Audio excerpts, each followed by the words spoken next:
आप लोगों की वजह से सरकार की बदनामी हो रही है। क्या पूछ के हो गया? मैं बात करके आया, समझ में नहीं आती क्या? आपने नहीं हैंडल किया। आपको क्या प्रॉब्लम है? जब भी होता है आप उल्टा का उल्टा बोलते हो।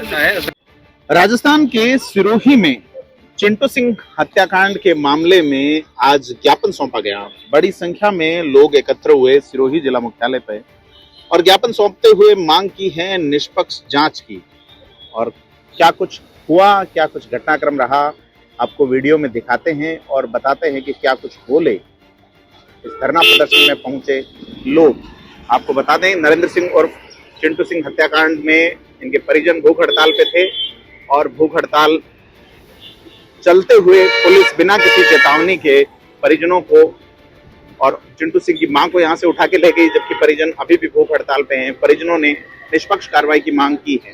देखते हैं क्या कुछ कहा है सिरोही के लोगों ने और इस प्रदर्शन के दौरान क्या हुआ।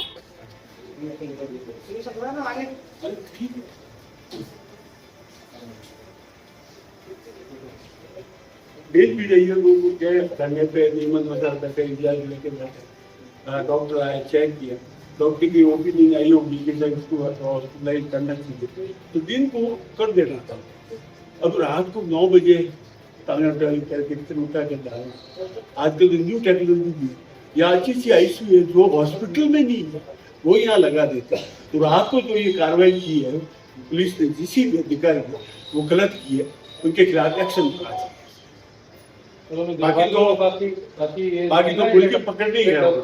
मुस्लिम लग रही है और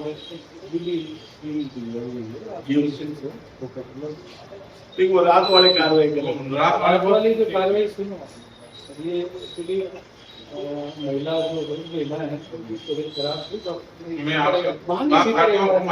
आपसे मिल के गया हूँ। फिर रात को पुणे तो वो जब बीमार थे तो वो टांगा टोली करके ले लिया, कौन सा स्वास्थ्य का ध्यान रखा जा रहा है?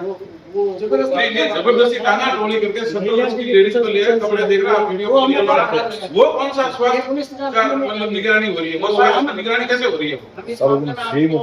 उनका तो बीपी बढ़ गया उससे लगभग 80 दिन तक तो वो वैसे 85 वर्षीय माता जी है, वो बता दो 80 दिन तक सर उनके लिए कभी कुछ नहीं था सर। प्रशासन ने पूरा सहयोग किया सर। इस तरह से एक राजपूत महिला को वो अपने बेटे के हत्या को लेकर परेशान है। इसमें क्या है कि डॉक्टर्स की राय से हम अलग नहीं कर सकते। आप एक बात तो आप एक बात 2 दिन तो हो सकता है महिला आपने सुबह भी लगभग नींद को भी तो हो सकता है, नींद को भी तो हो सकता था। 10:30 बजे सोने के बाद 6 बजे हो हम तो सकता था। आपको भी करवाया था, खींच के थोड़ी ले जाते होंगे। ये तो डॉक्टर को भी करवाया था और हम आपसे कोऑपरेट ही कर रहे थे। अब भी मैं आपको कह रहा हूँ कि भाई हम पूरा प्रयास करेंगे और मुलजिमों को जल्दी से जल्दी पकड़ेंगे। ठीक है, जहाँ तक ये बात है कि भाई इनका क्या, इनका मेडिकल चूंकि डॉक्टर्स के की राय के अनुसार आराम से नींद में सो रहे थे। चेकअप भी नहीं किया रात को, कोई चेकअप नहीं, फॉर्मल इस तरीके से हुक्म इन्होंने जो कृत्य करके इनको ले जाना था, या तो समाज के मौजूद लोगों से बार बार दिन में 4 बार मीटिंग हो रही है, एक बार ले जाने से पहले किसी को बता देते कि भाई इनको ले जाना है या इनका मेडिकल चेकअप जरूरी है या इनको ट्रीटमेंट की। चलो मैं इसकी जांच कर लूंगा। चूड़िया टूटी है थोड़ा इसमें डिप्टी साहब ने गलत काम किया। उसी की 11 आरोपी किए हुए हैं नाम से, लेकिन 2 और है वो बाइक आप देख लें, इन्होंने टीवी वालों ने दी है। हमारा खोलने का जरूरी नहीं है, आपके अधिकारी लोग मिले हुए कौन है मैं नहीं कहूंगा, इसके लिए निवेदन है सर। सुनो, मैं पीड़ा हो रही है। अरे सुनो, नहीं हो रहा है। अरे भाई मेरी बात सुनो, आप ये बिल्कुल निश्चिंत रहो। इसमें 11 है, 15 है, 8 है, 9 है, जितने हैं उनमें से एक आदमी नहीं बचेगा। बस आप धन्यवाद। आप लोगों की वजह से सरकार की बदनामी हो रही है। क्या पूछ के हो गया? मैं बात करके आया, समझ में नहीं आती क्या?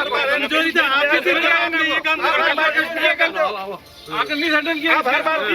आपको क्या प्रॉब्लम है? जब भी होता है आप उल्टा का उल्टा बोलते हो। सुधारना आप भी नहीं चाहते, आप आपने वो बिगाड़ आपने मामला। ये चिंटू सिंह हत्याकांड फसा लिया जो हुआ है, आज 2 महीने और 10 दिन हो गए हैं, राज नहीं हो रहा है खुलासा उसका, और नामजद है। ये भी नहीं है कि ब्लाइंड मर्डर है उसके, तो वो तो प्रकरण चल ही रहा था। रात को यहाँ जो उनके माता जी धरने पे बिराजी थे, तो साहब रात को कोई भी बाहर साधक अधिकारी या प्रशासनिक अधिकारी रात को किसी के घर पे भी नहीं जा सकते, बाकायदा इजाज़त से बैठे, तो वो उनका घर हुआ। अब कह रहे हैं साहब मेडिकल रिपोर्ट के अनुसार, मेडिकल रिपोर्ट दिन को हुई थी।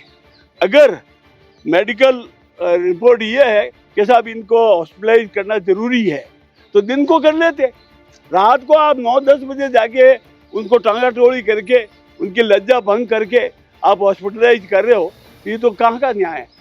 आजकल हाईटेक है, आप आईसीयू के 2-3 यहाँ लगा देते, जिसमें दूसरी जगह अहमदाबाद ले जाते हैं।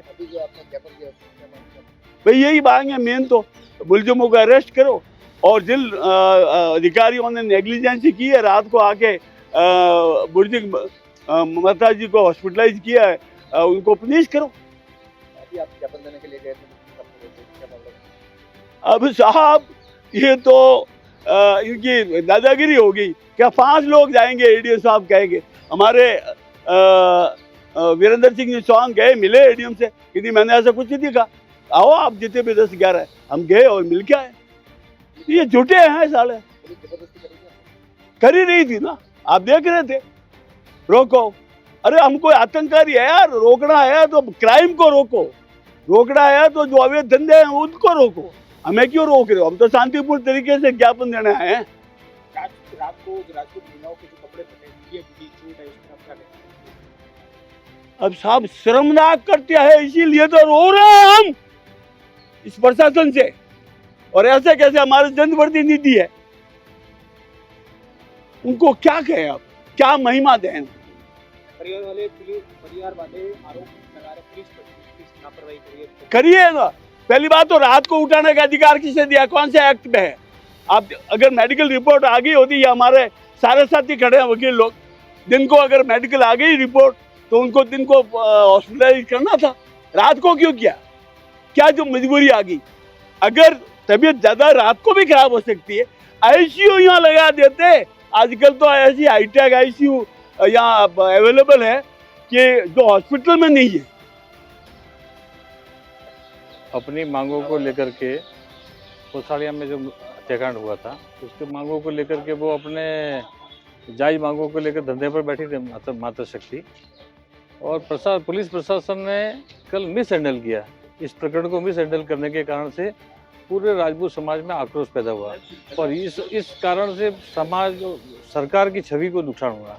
तो ये अधिकारी, जो पुलिस प्रशासन के जो अधिकारी जिस रूप में काम कर रहे हैं, उस प्रशासन की वजह से सरकार की छवि को नुकसान हो रहा है, और इसको मिस हैंडल किया। निश्चित रूप से ऐसे जो अधिकारी लिप्त थे, जिन्होंने इस तरह का रात को जो कृत्य किया, उनके खिलाफ में कार्रवाई होनी चाहिए, अनुशासनात्मक कार्रवाई होनी चाहिए, और उनको खिलाफ में उनको एपीए भी किया जाना चाहिए। सर अगला स्टेप क्या रहेगा अगर कार्रवाई? अभी बात की है, सरकार को भी बात करेंगे, मुख्यमंत्री जी को भी करेंगे, चीफ सेक्रेटरी को भी बात करेंगे, और डीजी से भी बात करेंगे। ऐसे चुपचाप रह के मौन रहने वालों में हम लोग भी नहीं है, निश्चित रूप से बात करेंगे। अगर पुलिस गलत करेगी तो हम अपने दायरे से बाहर निकल के भी जो बात करनी है वो कर सकते हैं।